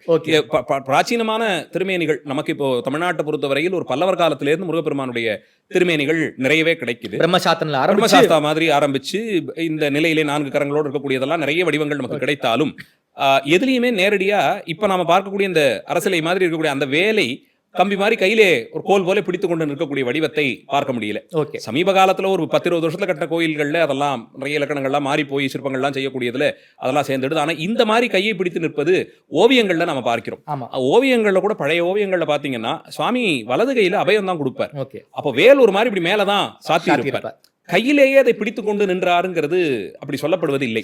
வேல் வந்து ஒரு ஆபரணம் கணக்கு தான், ஆயுதம் தான். அது ஆயுதம் தான். அதை சம்ஹாரம் முதலிய காரணங்கள்ல அதை எடுத்துக்கொண்டே போய் அந்த சூரனை தொட்டு அந்த தலையை நீக்க வேண்டிய ஒரு செயல்பாட்டிற்காக ஒரு அஸ்திரமாக அதை கொண்டு வந்து சேர்க்கப்படுகிறது. மற்றபடிக்கு அதையே கையிலே ஏந்தி நின்று காட்சி தராருன்னா வலது மேற்கலத்திலே அஸ்திரமாக ஏந்தி இருப்பாரே தவிர நீளமா ஒரு கோல் கொடுத்து அதை பிடித்துக் கொண்டு நிற்கக்கூடிய நிலையிலே எங்கேயும் பார்க்க முடியாது. சமீப காலமாக பலரும் அவங்க வீட்டில் வந்து வேலு ஸ்தாபனம் பண்ணி பூஜை பண்ணக்கூடிய நடைமுறைகள் எல்லாம் பார்க்குறோம். அஸ்திரம் தான். வேலுக்கும் முருகப்பெருமானுக்கு பெரிய வித்தியாசம் கிடையாது. வேலை வந்து அஸ்திரமாகவும் பாவிக்கிறோம், முருகனாகவும் பாவிக்கிறோம். வீட்டில் வந்து இந்த வேல் பூஜை எல்லாம் அது நிறைய பேர் பண்ணிக்கிட்டு இருக்காங்க. அதுக்கு எதுவும் விதிகள் எதுவும் இருக்கா? அஸ்திரத்தினுடைய பிரதிஷ்டைக்கு கோயில்கள்ல செய்யறதுக்கு விதிகள்லாம் ஆகமங்கள் விதிக்குது. அஸ்திரத்துக்கு பிரதிஷ்டை உண்டா? உண்டு உண்டு உண்டு. அஸ்திர தேவராகவே பார்க்கிறோமே, அவசியமாக இருக்கணும். அந்தந்த தெய்வத்திற்குரிய அஸ்திரமே அஸ்திரம் எதுவோ அதுவே ஒரு அஸ்திர தேவராக பாவிக்கப்படுகிறது. சுவாமி உற்சவத்துக்கு போறதுக்கு முன்னாடி அஸ்திர தேவர் தான் போய் பலி கொடுப்பார். போய் ஆமா அவர் சுத்திக்காகவும் போறது, போய் எல்லாத்தையும் பார்த்துட்டு வரக்கூடியது. ஏதான தோஷம் இருந்ததுன்னா அஸ்திரமந்திரம் அஸ்திரத்தினுடைய சம்பந்தத்தால அந்த குறைகள் நீங்கும்னு சொல்லப்படுது. நமக்கே சாப்பிடுறதுக்கு உட்கார்ந்தோம்னா அஸ்திரமந்திரம் சொல்லிட்டு சாப்பிடுறது ஒரு விதியாக ஆகமங்கள் சொல்லுது. தெரிந்தும் தெரியாமலும் ஏதாவது அதுல தோஷம் இருந்ததுன்னா அந்த உணவுல அது நீங்கட்டும்னு நினைத்து கொண்டு சாப்பிடணும். அஸ்திர மந்திரத்தை சொல்லி அதை புரோஷனம் பண்ணி சாப்பிடுற ஒரு விதி எல்லாம் சொல்லப்பட்டிருக்கு. அஸ்திர தேவர் எங்கே எழுந்தருளினாலும் இப்ப சுவாமி வீதியில எழுந்தருள்றார். அந்த வீதியிலே அதுக்கு முன்பாக வேற ஏதாவது போயிருக்கலாம், ஏதாவது நமக்கு கண்ணுக்கு தெரியாத தோஷங்கள் இருக்கலாம், குறைகள்லாம் இருக்கலாம். அதை எப்படி சுத்தி பண்றதுன்னு பார்த்தா அஸ்திரதேவர் எழுந்தருளும் போது அந்த இடம் சுத்தியாகி விடுகிறது அப்படின்னு நம்புறோம். அங்க இருந்த தோஷங்கள் எல்லாம் நீங்கப்பட்டது அப்படின்னு நம்புறோம். அஸ்திரத்துக்கு ஒரு வீரியம் உண்டு. அந்த வீரியத்தினாலே இதெல்லாம் அடிபட்டு போயிடும், இந்த தோஷங்கள்லாம் நீங்கப்பட்டது. அதனால அவர் எழுந்தருளின பிறகு பெருமானை எழுந்துள்ள செய்வதுன்னு ஒரு வழக்கம் உண்டு. இது வைணவ ஆகமங்கள்லேயுமே அந்த சுதர்சன சக்கரத்தை சுமந்து கொண்டு செல்லக்கூடியது உண்டு பெருமாளுடைய புறப்பாட்டுக்கு முன்னாடி. சைவாகமங்களிலே அஸ்திரதேவராக திரிசூலத்தை கொள்ளுகிறோம். அது நமக்கு வழிபாட்டிலே கல்லிலேயே சிற்பங்கள் நிறைய கோயில்களில் உண்டு. பழைய கோயில்களில் சோழர் காலத்தில் பிரம்மாண்டமான அஸ்திரதேவர் திருமேனிகள், உலோகத்தினால் செய்யப்பட்ட திருமேனிகளை பல கோயில்களில் பிரதிஷ்டை செய்திருக்கிறார்கள். குறிப்பாக தஞ்சை பகுதிகளுக்கெல்லாம் போனோம்னா எல்லா கோயிலுமே சோழர் காலத்தில் ஒரு அஸ்திரதேவர் 5-6 அடி உயரத்திற்கு பிரம்மாண்டமான அஸ்திரதேவர் பிரதிஷ்டை எல்லாம் ஏற்படும். நல்ல எக்ஸாம்பிள் சூளமங்கை, ஐயம்பேட்டை பக்கத்தில் இருக்கக்கூடிய சூளமங்கையில ஒரு பெரிய அஸ்திரதேவர் கல் திருமேனியை எழுந்துள்ள பண்ணியிருக்காங்க. அந்த மாதிரி அஸ்திரத்திற்கு சிறப்புகள் ஆகமங்கள் சொல்லியிருக்கு. எங்கே வைத்து எப்படி வழிபாடு பண்ணணும், என்னென்ன காலங்களில் ம். திருவிழா காலங்களில் எப்போல்லாம் அவர் எழுந்தருள பண்ணணும், இதெல்லாம் சொல்லப்பட்டிருக்கிறது. அப்படி எழுந்தருளக்கூடிய அஸ்திர தேவர் அந்தந்த திக்குக்கும் போய் பலி கொடுத்து, ம். பலின்னு சொல்லப்படுவது அன்னத்தை பலியாக சுத்தான்னம். கொடுக்கக்கூடியது, அந்தந்த திக்கில் இருக்கக்கூடிய தெய்வங்களுக்கு கொடுப்பது எல்லாம் உண்டு. இது கோவில்களில் இதற்கான மரபுகள் எல்லாம் சொல்லப்பட்டிருக்கு. அந்த அளவிலே எழுந்தருள பண்ணி தீர்த்தவாரி காலத்தில் அஸ்திர தேவர் தான் முதல்ல போவார். ஆமா. அந்த அதே குளம் தான். அந்த குளத்திலே என்னென்ன இருக்கு, யார் அதுக்கு முன்னாடி குளிச்சாங்க, அது எப்படிப்பட்டது இருக்குன்னு நமக்கு தெரியாது. ஏதாவது ஒரு அசம்பாவிதம் கூட நடந்திருக்கலாம். Okay. ஒரு வாரம் முன்னாடி ஏதாவது ஆயிருக்கலாம், இல்ல அது நம்ம கண்ணுக்கு தெரியாது சின்ன ஒரு உயிர் கூட உள்ள இறந்து பட்டிருக்கலாம், ஒரு மீனோ தவளையோ அதோ. அப்போ அதுல போய் சுவாமி எழுந்தருள பண்றோமேங்கும் போது அஸ்திரம் போய் அதுல சம்பந்தப்பட்டுடுத்துனா அது முழுக்க மங்களமாகி விட்டதுன்னு நம்புறோம். கணக்கு. அதுக்கப்புறமா அங்கே இறைவனுடைய ஒரு பாவனையாக இறைவனாகவே எழுந்தருள்வதாக பாவித்து அங்க நாமும் அதில் குளித்து தீர்த்தவாரி வைபவங்கள்லாம் சொல்லப்படுகிறது. அந்த விதத்திலே கோயில்களில் அஸ்திர பிரதிஷ்டைக்கும் அதனுடைய வழிபாட்டு மரபுகள் எல்லாம் சொல்லப்பட்டிருக்கு. நான் வீடுகள்லேன்னு வரும்போது அஸ்திரத்தை வைத்துக்கொண்டு வழிபாடுன்னா அதற்கான பദ്ധதி என்னங்கிறது பார்க்கணும். குறைந்தபட்சம் கடையில் போய் காசு கொடுத்து ஒரு விக்கிரகத்தை ஒரு ஆசையில் வாங்கிட்டு வந்துடுறோம். முதல்ல ஒரு வீட்டில் வச்சுக்கிட்டு ஒரு விக்கிரகம் அப்படின்னு வந்ததுனாலே அந்த வீட்டிலே வைத்து வழிபடுவதற்குன்னு அது பிரத்யேகமாக செய்யப்படணும். அதுக்கு நல்ல விஷயம் தெரிந்த ஸ்தபதிகள்கிட்டலாம் போனீங்கன்னா நமக்கு என்ன உபதேசம் ஆயிருக்கோ, என்ன மந்திர உபதேசம் ஆயிருக்கோ, அதற்கு தகுதியான மூர்த்தம் எதுவோ, அதுக்கு என்ன தியான ஸ்லோகம் இருக்கோ, அவரை எப்படி வடிக்கணுமோ, நம்முடைய நாள் கணக்கு, நமக்கான கிரகஸ்தாரம் இதெல்லாத்தையும் பார்த்து அவர்கள் ஒரு திருமேனியை பார்த்து அது விதிப்படி அதை உருக்கி எல்லாம் பண்ணி கொடுப்பாங்க. அது ஒரு 6 அங்குலத்துக்கு மேல விக்கிரகங்கள், அது கணக்கெல்லாமே அந்தந்த அளவில் சொல்லப்பட்டிருக்கு. இதுல ஒன்று பழைய வழக்கங்களை பெரியவர்கள் கடைபிடித்ததை அப்படியே தொடர்ந்து செஞ்சுட்டு வந்துடலாம். ஓகே, வீட்டில் ஏற்கனவே இருந்தது பல காலமாக நாங்கள் பண்ணிட்டு வரோம், தொடர்ந்து செஞ்சுட்டு வந்துடலாம். இல்லை நான் புதுசாக ஏதாவது பண்ணணும்னு ஆசைப்படுறேன்னா குறைந்தபட்சம் அதற்குன்னு இருக்கக்கூடிய ஆச்சாரியர்களை அணுகி அவர்கிட்ட கேட்டு தெளிந்து இதை செய்யலாம். கோயிலுக்கு போனால் வெளில வரும்போது கடையில் வித்துக்கிட்டு இருந்தான்னு காசு கொடுத்து இப்போ நினச்சி பாருங்களேன், நம்ம ஒரு செம்பில் ஒரு திருமேனியை வாங்குறோம்னு போகிறோம், 3000 ரூபா சொன்னாங்கன்னா உடனே அதை கொடுத்து நம்ம பெரும்பாலும் வாங்க மாட்டோம். அதில் ஒரு பேரம் பேசுவோம், ஒரு பொருள் மாதிரி ஆயிடுது. அப்படி ஒரு பொருள் போலே கொண்டு வந்து வைத்ததனிடத்தே பக்தி பூர்வகமாக நாம் வழிபடுறதுல எதையும் நாம் யாரும் ஒன்றும் சொல்ல முடியாது. அது இறைவன் எப்படி அதை ஏற்றுக்கொள்வான்னு நமக்கு தெரியாது. சுவாமி மணலால சிவலிங்கம் பிடித்து வழிபட்டதுக்கெல்லாம் இல்லை. ஆனால் உடனே நம்ம அந்த மாதிரியான நாயன்மார்களோடெல்லாம் ஒப்பிட்டு பார்த்தோம்னா அவர்களுக்கு இருந்த ஒரு திடமான சித்தம், எந்த நிலையிலும் இறைவனை கைவிட மாட்டான்கிற ஒரு திடச்சித்தம் எல்லாம் இருந்தால் நம்ம அந்த அளவில் ஒப்பிட்டு பார்த்துக்கலாம். அது இல்லாத போது விதிகளுக்கு உட்பட்டு தான் நாம செய்யணும். நம்மள மாதிரி இருக்கிறவங்களுக்கு தான் சுவாமி விதியும் கொடுக்குறார். விதிவிலக்குகளாக இருக்கக்கூடியவர்களுக்கெல்லாம் பார்த்த இடமெல்லாம் சிவலிங்கம் தெரியும், அத்தனையும் சிவமாக பாவிப்பார்கள். காரைக்கால் அம்மையார் மாதிரி இந்த மலையே சிவமா தெரிஞ்சதுன்னா அதுக்கப்புறம் அவங்க கால்பதியே நடக்க மாட்டேன்னு இருந்த சித்தம், அது ரொம்ப திடமான ஒரு விசுவாசம். அதெல்லாம் அருளாளர்களுக்கு தான் வாய்க்கப்பெறும். அந்த மாதிரி இருக்கிறவங்களுக்கு அவங்க எதை வழக்கமாக கொள்றாங்களோ அதை சுவாமி விதியாக்கி கொடுத்துருவார்.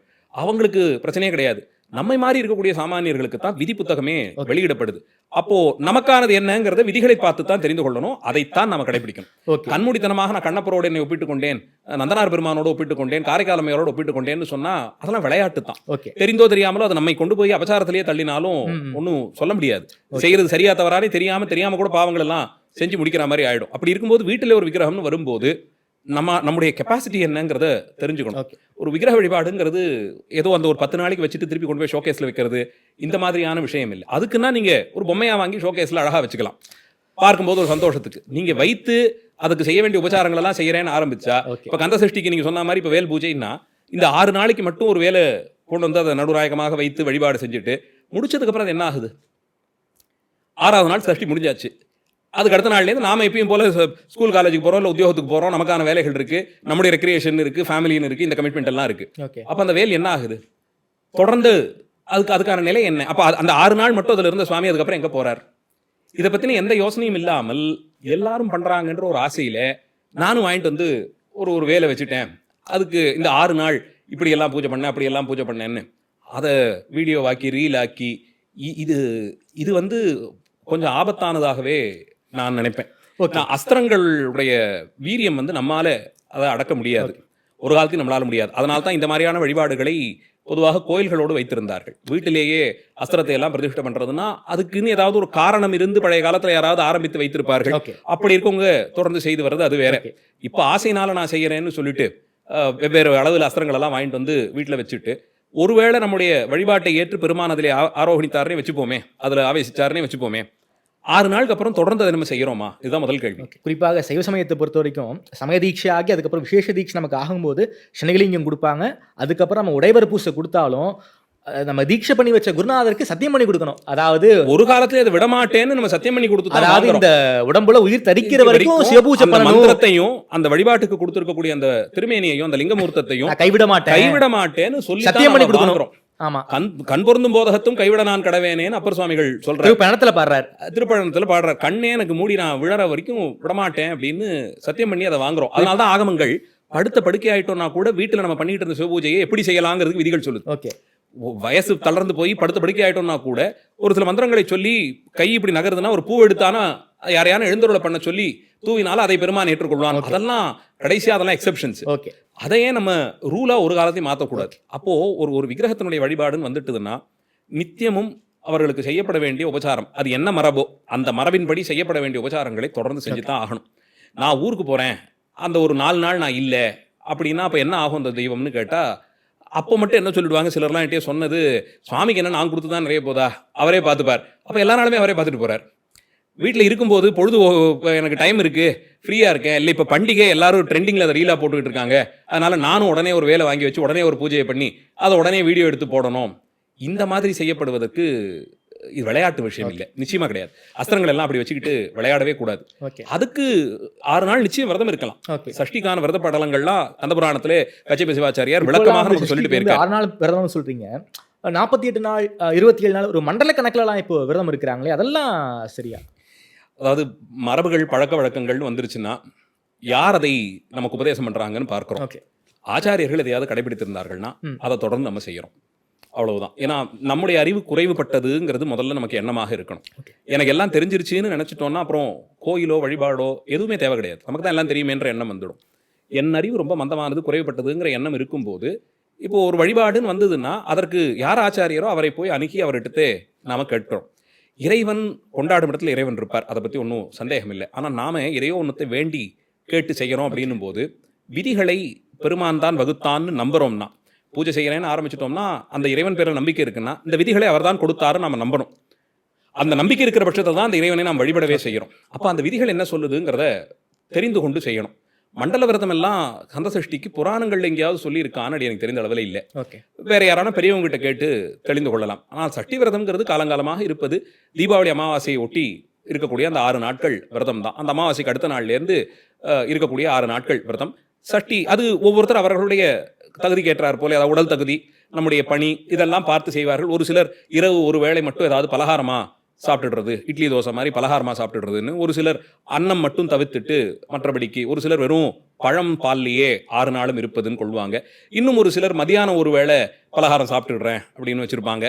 அது விதின்னு பார்த்தோம்னா 6 நாள் முழுக்க பட்டினி இருப்பது தான். ஆனால் அந்த அளவுக்கு ஒரு திருடச்சித்தம் எல்லாம் நம்மளால கொள்ள முடியாது. எல்லாருக்கும் 6 நாள் லீவ் போட்டு வீட்டில் உட்காந்துருக்க முடியாது. எல்லாரும் வேலைக்கு போகிறோம், பணி சார்ந்து இதெல்லாம் இருக்கு, உலகத்திலே இயங்கி கொண்டிருக்கிறோம்னா நமக்குன்னு ஏற்பட்ட கடமைகள்லாம் இருக்கு.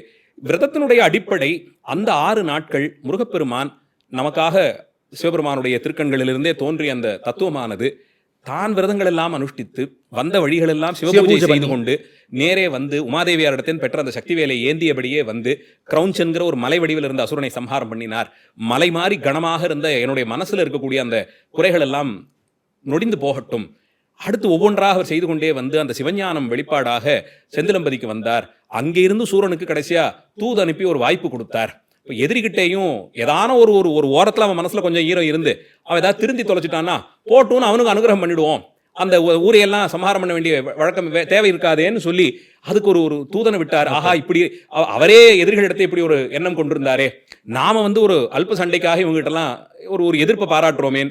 இந்த மாதிரியான எண்ணங்கள் மாற்றமடைவதற்கும் உள்ளம் தூய்மை அடைவதற்குமாகத்தான் விரதங்களுடைய அடிப்படை. இது வயசு பசிக்க பட்டினி கிடக்கிறது மட்டும் இல்லை, அது நம்ம ஹெல்த் கான்ஷியஸாக நிறைய பேர் பண்ணிக்கிட்டு இருக்காங்க.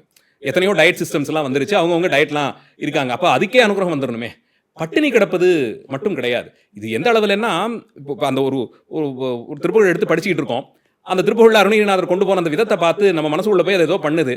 அது அதில் அழுது நம்ம இப்படி கொஞ்சம் நம்மளும் இப்படிலாம் இருந்தோமே, இதெல்லாம் பண்ணோமே, அதெல்லாம் பண்ணோமேன்னு நேரம் போகிறது தெரியாம திடீர்னு சாப்பாட்டு நேரம் எல்லாம் கடந்து 1 மணி நேரம் ஆயிருக்கும். இந்த மாதிரி இறைவனுடைய வழிபாட்டிலே ஈடுபட்டு உணவிற்கான நேரம் கடந்து அதை தவிர்க்கிறது இப்படித்தான் ஆரம்பிக்குது. நான் சஷ்டின்னா இவ்வளவு பாராயணம் வச்சிருக்கேன், கச்சிப சிவாச்சாரியார் பாடிய கந்தபுராணம் பல ஆயிரம் பாடல்கள் கொண்டிருக்கு. அதை சுருக்கி சம்பந்த சரணாலயர்னு ஒருத்தர் நமக்கு தர்மபுராதீன மரபில் வந்தவர் அதை இன்னும் சுருக்கி இந்த மாதிரி திருப்புகழ்கள் 1300 சொச்சம் திருப்புகழ் இருக்கு. சஷ்டி 6 நாட்குள்ளே நான் பாராயணம் பண்ணிடுவேன் ஒரு சங்கல்பம் எடுத்துக்கிட்டு அதை பாராயணம் பண்ணிட்டு வர்றவங்க அதில் ஏற்பட்டிருக்கக்கூடிய அந்த ஒரு திருடம், சாப்பாடு இன்னைக்கு ஒரு நாள் விட்டுருவோமே, ராத்திரி பார்த்துக்கலாம், அது சாப்பாட்டுக்கு எடுத்துக்கிற அந்த ஒரு 20 நிமிஷத்துல நான் ஒரு 10 பாட்டு பாராயணம் பண்ணிடலாமே, இதை விட்டுடுவோன்னு இப்படி உணவை 2ஆம் பட்சமாக தள்ளி வழிபாட்டுல மனசு லயித்து அவர்கள் உள்ள போகணும். இப்படித்தான் இந்த உணவு தவிர்ப்பதெல்லாம் வந்து இன்னும் தர்மபுராதீனத்திலே சன்னிதானங்கள் சாப்பிட மாட்டாங்க, யார்ட்டையும் பேசவும் மாட்டாங்க. ஏன்னா ஏதாவது ஒண்ணு பேச ஆரம்பிச்சோம்னா பல நேரத்திலையும் நாம பேசுற பல விஷயங்கள் பொருள் பொதிந்ததாக இருக்க போறது இல்ல. முருகப்பெருமான் ஆனாதப்பட்ட அருணகிரிநாதருக்கே சும்மா இருன்னு தான் உபதேசம் பண்ணிருக்காரு, சொல்லறன்னு தான் சொல்லியிருக்காரு. அப்போ அந்த பேச்சை தவிர்க்கும் போது நாம எண்ண ஓட்டங்கள்லாம் பேசாம இருக்கிறது ரொம்ப கஷ்டம், ரொம்ப கடினம். அப்போ எதுக்காக இப்படி இருக்கோம் நம்ம நினைக்கும் போது, ஓஹோ முருகப்பெருமானுடைய சிறப்பை இப்ப நம்ம சிந்திக்கணும், அதுக்கு இந்த நேரத்தை எடுத்துக்கொள்வோமே. மற்ற நாட்கள்ல நம்மளால ஆசைப்பட்டாலும் முடிய மாட்டேங்குது, இது ஒரு விரதமாக எடுத்துக்கிட்டு இருக்கோம். 6 நாட்கள் முருகனை பற்றி மட்டுமே நான் இன்னைக்கு எல்லாம் சிந்திக்கிறேன். அப்படி சிந்திக்கும் போதே ஒரு 2 நிமிஷம் 3 நிமிஷம் 4 நிமிஷம் நமக்கு போகும். அப்புறம் திடீர்னு ஏதாவது ஒரு பழைய விஷயம், நம்ம சார்ந்த ஒரு விஷயம் வரும், எதிரே யாராவது வருவார், அவருக்கு நமக்குமான ஏதோ ஒரு சம்பந்தத்தை பத்தி ஒரு நினைப்பு வரும். இப்போ அந்த நினைப்பு சிதறிக்கொண்டே இருக்கும். அது போய் பார்த்தோன்னா ஒரு 20 நிமிஷம் கழிச்சு ஐயோ முருகர் நினைக்கிறதுக்குள்ள உட்காந்துக்கிட்டு இருந்தோம்னு நம்ம திருப்பி அங்கே வருவோம். இப்படியெல்லாம் பழகி ஒரு வருஷத்துல 6 நாட்கள் எல்லாமுமாக இருக்கக்கூடிய அந்த பரம்பொருளுக்கு என் வாழ்க்கையை தான் கடமையா ஏத்து நடத்துறாருன்னு நான் யாரை நம்புறேனோ அந்த பெருமானை நினைப்பதற்குன்னு ஒரு காலமா. இன்னும் சிலர் உறங்கா நோன்பு இருந்ததெல்லாம் பற்றி குறிப்பு உண்டு. உண்ணா நோன்பு, உரையா நோன்பு, உறங்கா நோன்புமே கொள்வார்கள். அடியனுடைய பாட்டனாரெல்லாம் ஒரு 6 நாள் முழுக்க இல்லை, ராத்திரி ஒரு 12-1 மணி ஆகும் பாராயணம் எல்லாம் பண்ணிட்டு அவங்க படுக்கிறதுக்கு. மறுபடியும் காத்தால எப்பயும் போல 5 மணிக்கு கழிச்சிருவாங்க. இந்த ஒரு 6 நாட்கள் பாத்தீங்கன்னா ஒரு நாளைக்கு ஒரு 5 மணி நேரம் தூங்குறது, இது அந்த அளவுல தான் இருக்கும். அது சில நேரத்துல தன்னையும் மீறி போய் தூங்கின காலம்லாம் உண்டுன்னு சொல்லுவாங்க. அந்தபடிக்கு எவ்வளவு முடியுமோ அவ்வளவு தூரத்திற்கு இறைவனோடும் முருகப்பெருமானுடைய சிறப்புகளை சிந்திப்பதிலும் முருகனடியார்களோடு சேர்ந்து இருப்பதும் முருகனுடைய ஆலயங்களை தரிசிப்பதும் அங்க நடக்கக்கூடிய அபிஷேகம் அர்ச்சனை முதலிய காரியங்களிலே ஈடுபடுவதும், முடிந்தால் அங்கே ஏதாவது யாருக்கும் தொந்தரவு இல்லாத தொண்டு செய்யறது, இது மாதிரியான காரியங்களிலே ஈடுபட்டு முருகா நீ எனக்கு பண்ணின அத்தனை நன்மைக்கும் நான் எவ்வளவும் பண்ணினாலும் தகுன்னு மனசறிந்து நாம பண்ணின பாவத்துக்கே முருகப்பெருமான் நம்மளை இவ்வளவு காப்பாற்றி கொடுத்துருக்காரே, என்ன நிலைமையில நம்ம இருந்திருக்கணும், நம்மளை இவ்வளவு வசதி விட்டுருக்காரேன்னு அவரை கொண்டாடுவதற்கான ஒரு காலமாகத்தான் பார்க்கிறோம். நான் எனக்கு வந்து ஆஃபீஸ் இருக்கு, அதனால நான் காலையிலேருந்து சாப்பிட போறது இல்லை. எனக்கு இந்த மார்னிங் டயட்டை வந்து நான் இந்த டைம் வச்சு ஒரு ஃபாஸ்டிங் பண்ணிட்டு இருக்கேன், அதனால 12லேருந்து 6 மணிக்குள்ள என்ன முடியுமோ நான் சாப்பிட போறேன். இதெல்லாம் வந்து டயட்டுக்கும் நிறைய வித்தியாசம் இருக்கு. ரெண்டு ஒரு காலத்தையும் ஒன்னாகவே முடியாது.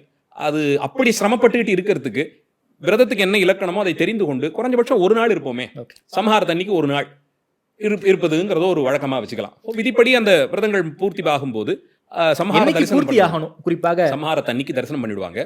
அன்னைக்கு தலை குளிச்சுருவாங்க. சம்ஹாரம் ஆயிடுச்சுங்கிறதுனால போயிட்டு தலை குளிச்சுட்டு சாயங்காலம் விளக்கேற்றி செய்ய வேண்டிய பூஜைகளை செய்வாங்க. அப்போ சில பலகாரங்கள் படைத்து அப்போது விரத பூர்த்தி பண்றவங்க நிறைய பேர்கள் உண்டு. இன்னும் சொல்லணும்னா சம்ஹாரம் முடிச்ச உடனே ஏதாவது சாப்பிடணும்னே சொல்லுவாங்க. சம்ஹாரம் முடிச்சு தலைக்கு குளிக்கணுமா? அவசியமா. சம்ஹாரம் முடிச்சுட்டு அத்தனை பேருமே குளிப்பாங்க. திருச்செந்தூர்லாம் கடல்லே குளிப்பாங்க. ஓகே அங்கேயே குளிச்சுட்டு சம்ஹாரம் சுவாமிக்கு வந்து சூரனுக்கு பெருவாள் தானே கொடுக்குறாரு. அதாவது மயிலாவும், அதாவது விரதம் பூர்த்தி ஆகுது. சுவாமிக்கு சாயாபிஷேகம் பண்றோம்ல, என்ன இருந்தாலும் அஸ்திரத்தை பிரயோகம் பண்ணிருக்காரு. பெருவாழ்வு கொடுத்ததை கொண்டாடலாம், அதை பத்தி ஒன்றும் குறையில்லை. ஆனா ஒரு சம்ஹாரம் ஆயிருக்கு. அந்த இடத்துல இப்போ குளித்து எழுதல் அப்படின்னா சித்தாந்த மரபு குளிக்கும் போது உள்ளும் சேர்ந்து சுத்தமாகுதுன்னு நம்புறோம். அதனாலதான் குளிக்கிற தண்ணீர்ல பஞ்சாட்சரத்தை எழுதி சேர்த்துக்கிறோம். 5 எழுத்து மந்திரத்திலேயே நான் குளிக்கிறதுலே பஸ்ம ஸ்நானம் அந்த மாதிரி நிறைய வகைகள் உண்டு. அதுல இந்த மாதிரி பூர்த்தியா தலையிலிருந்து கால் வரைக்கும் நனைய குளிக்கக்கூடிய அந்த தண்ணீர்ல பஞ்சாட்சரத்தை விரலால எழுதித்தான் நம்ம குளிக்கிறோம். அப்போ பஞ்சாட்சரத்தால் குளிக்கிறேன்னா அது உடல் மட்டும் இல்லாமல் உள்ளத்திற்கும் சுத்தி. சூரனுக்கு இதை செய்த பெருமான் என்னுடைய ஆணவாதி மலங்களை எல்லாம் நீக்குவார். சித்தாந்தப்படி அந்த சம்ஹாரத்தையே 3 அசுரர்களை பார்க்கிறோம். சூரபத்மன், சிம்மமுகன், தாரகாசுரன். இந்த 3 பேரையும் ஆணவம், கண்மம், மாயைன்னு சொல்லப்படுற இந்த 3 மலங்களோட தான் ஒப்பிடுவாங்க. இன்னும் சிலர் அந்த மலங்களுடைய தன்மை குறிப்பா அவர்கள் குணத்திலே எப்படி வெளிப்பட்டதுன்னுட்டு எல்லாம் அழகா நிர்வாகம் பண்ணியிருக்காங்க. அந்த விதத்தில் முருகப்பெருமான் ஒவ்வொருத்தரையா அழித்து முடித்தார்னா 3 வகையான மலங்களையும் நீக்கினார். மும்மலங்கள் நீக்கப்பட்ட உயிர் முழுக்க ஞான வடிவமாக ஆகிவிடுகிறது. ஞானம் என்பது இறைவன் முன்பாக நான் உனக்கு அடிமைன்னு இருக்கக்கூடியது. அதைத்தான் சூரபத்மன் மயிலாக இருந்து முருகப்பெருமானை சுமக்கக்கூடிய அந்த உயர்ந்த பேற்றை பெற்று பெருமானுக்கு நித்தலும் தொண்டு செய்து வருகிறார்னு பார்க்கிறோம். அப்படி நம்ம மனசும் பக்குவப்பட்டு ஓகே. ஆணவாதி மலங்கள்லாம் நீங்கி ஞானமடைகிறதுக்கான வழியை காட்டி கொடுன்னு முருகப்பெருமானிடத்தே வேண்டுறோம். அப்போ அது ஒரு தூய்மை பெறக்கூடிய ஒரு விஷயம் மாதிரி. அதனால அப்போ தலைக்கு குளிச்சு சாயங்காலம் பெருமானுக்கு அப்போ நிச்சயமா சாப்பிடணும்பாங்க. அடி எனக்கு தெரிஞ்ச சிலர் அன்னைக்கு ராத்திரி பால் பழம் எடுத்துக்கிட்டு அன்னைக்கும் அதே போல விரதத்தை பூர்த்தி பண்றவங்க உண்டு. ஒரு சிலர் அன்னைக்கு ராத்திரி பலகாரங்கள் ஏதாவது பண்ணி இட்லி தோசை அடை மாதிரி ஏதாவது பலகாரம் பண்ணி சாமிக்கு அதையே படைச்சு சாப்பிட்றவங்களும் உண்டு. இப்படி அன்னைக்கு பூர்த்தி பண்ணிட்டு மறுநாள் தேவசேனை திருக்கல்யாணம் அனுகிரகார்த்தமாக பெருமான் எழுந்துள்ளார். சம்ஹாரம் முடிச்சிருக்கார். அனுகிரகார்த்தமாக வரக்கூடிய வடிவம் அது கல்யாண சுந்தரராக எழுந்துள்வது. அந்த விதத்திலே தேவசேனை திருக்கல்யாணம் பெரும்பான்மை வீடுகளில் மரபாக சஷ்டி விரதம் அனுஷ்டிக்கிறவங்க அன்னைக்கு மத்தியானம் வீட்டிலே அவர்களால் முடிந்த அளவில் ஒரு கல்யாண சாப்பாடு மாதிரி வடபாயசத்தோடு ஒரு 2-3 காய் வகைகள்லாம் பண்ணி அப்பளம் எல்லாம் வச்சு அப்பளம் வடையெல்லாம் வச்சு ஒரு கல்யாண சாப்பாடு மாதிரி பண்ணி தாங்கள் உண்பதுங்கிறத தாண்டி பரதேசிகளாக இருக்கக்கூடியவர்கள் இல்ல அடியார்களாக இருக்கக்கூடியவர்கள் மற்ற ஊர்கள்லேருந்து கோயில் தரிசனத்துக்கு வந்தவங்க யாராவது நம்ம ஊருக்கு வந்திருந்தாங்கன்னா அவர்களை அழைத்து அந்த மாதிரி வரக்கூடிய ஒருத்தர் வடிவில் முருகப்பெருமானே எழுந்துள்ளுவார்னு நாம நம்புறோம். அப்படி அடியார்கள் ஒருவரை வரவழைத்து அவர்களை விதிப்படி ஆசனம் கொடுத்து அமர்த்தி அவர்களுக்கு இலை பரப்பி இந்த கல்யாண போஜனத்தை அவர்களும் உண்டு தாம்பூலம் பரிசுகள்லாம் அவர்களுக்கு கொடுத்து அவர்களோட ஆசீர்வாதத்தை பெற்றுக்கொண்டு விரதத்தை பூர்த்தி பண்றதுன்னு வைத்திருக்கிறோம். ரொம்ப நன்றி மது சார். குறிப்பாக திருச்செந்தூரில் பூஜை முறைகள் ஆரம்பித்து சம்ஹாரம் அதே போல் வந்து எப்படியெல்லாம் விரதத்தை பூர்த்தி பண்ணணும் ஒரு மிகப்பெரிய ஒரு வகுப்பில் எனக்கு இருந்த மாதிரி தான் எனக்கு இருந்துச்சு. மிகப்பெரிய பல்வேறு விஷயங்களை ஆற்றலுக்கான நடையில் பேசுகிறீங்க. ரொம்ப நேரம் கொடுத்து பேசிய மிக நன்றி மது சார். நன்றி.